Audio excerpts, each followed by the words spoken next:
इसमें इतना दम? वडील साहेबांनी थेट प्रश्न विचारला. कोणीच काही बोलेना, कोणालाच काही सुचेना. सगळे एकमेकांकडे बघू लागले. तेवढ्यात एका माणसाचा हात वरती आला. त्याचे नाव होतं अफजल खान. शिवाजी, कौन है शिवाजी? मैं उसे गिरफ्तार करके लाऊंगा. यदि ऐसा मामला हो तो मैं उसका शव लेके आऊंगा. खानाने विडा उचलून शपथ घेतली आणि तो निघाला. त्यांनी पंढरपूर आणि तुळजापूर सारख्या अनेक देवस्थानांना आणि शहरांना उद्ध्वस्त केले. लोकांचा छळ केला, त्यांची मारहाण केली. हे शिवाजी महाराजांना कळले. त्यांना वाटते खान कपटी, त्याची फौज मोठी, आपले राज्य लहान, आपले सैन्य लहान. उघड्या मैदानावर आपल्या खानापुढे काही निभावू लागणार नाही. आपल्याला त्याच्याशी युक्तीने सामना केला पाहिजे. मग त्यांना एक युक्ती सुचली. ते प्रतापगडावर राहायला गेले. हे खानाला कळले. त्याला वाटले आता काही आपण प्रतापगड जिंकू शकत नाही, कारण की प्रतापगडाच्या अवतीभोवती घनदाट जंगल, जंगलात खूप सारे जंगली प्राणी आणि त्याच्या सेनेला गडावर पोहोचवायला रस्ताच नव्हता. मग त्याने महाराजांना एक पत्र लिहिले. त्या पत्रात असे लिहिले होते, तू माझ्या मुलासारखा आहेस. या आणि मला भेट, आमचे गड वापस कर. मी तुला आदिलशहाकडून सरदारकी देतो.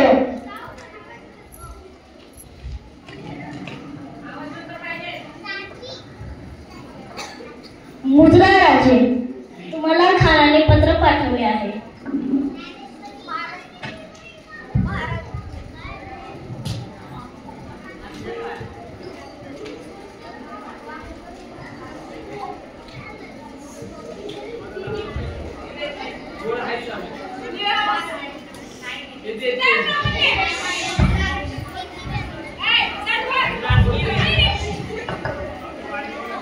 महाराजांनी ते पत्र वाचले.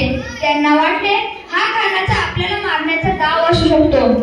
मग त्यांनी खानाला पत्र लिहिले. त्या पत्रात असे लिहिले होते, खान साहेब, मला माफ करा, मी अपराधी आहे. मी तुमचे गड घेतले.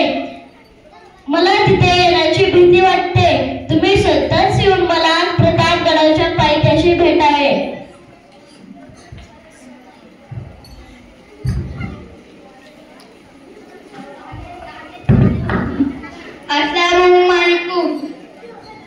वालेकुम अस्सलाम.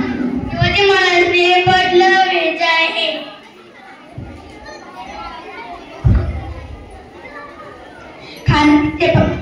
खानाने ते पत्र वाचले. त्याला वाटले तो लय आनंदी झाला. मग त्याचा वकील बाळा कृष्णाजी भास्कर त्याला म्हणाला, आप शिवाजी को बहुत आसान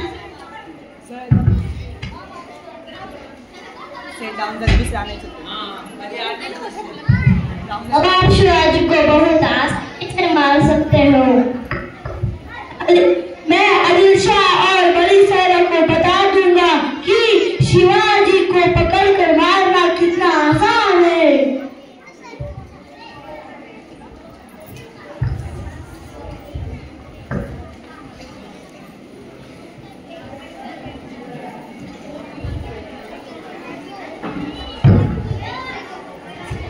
विजय भवा.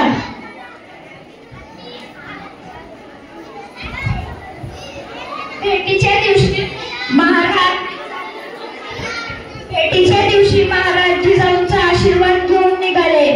जाता जाता ते त्यांच्या मावळ्यांना म्हणाले, मित्रांनो, प्रत्येकाने आपली कामे चोख पार पाडा. मला खात्री आहे की देवी भवानी मला यश देईल. पण काही गडबड झाली आणि मी मारलं गेलो तर हिंमत हरू नका. संभाजीला गाडीवर बसवा. मासाहेबांच्या आज्ञेचे पालन करा. स्वराज्यासाठी लढवा. प्रजेला खुशी ठेवा. स्वराज्याची सीमा वाढवा.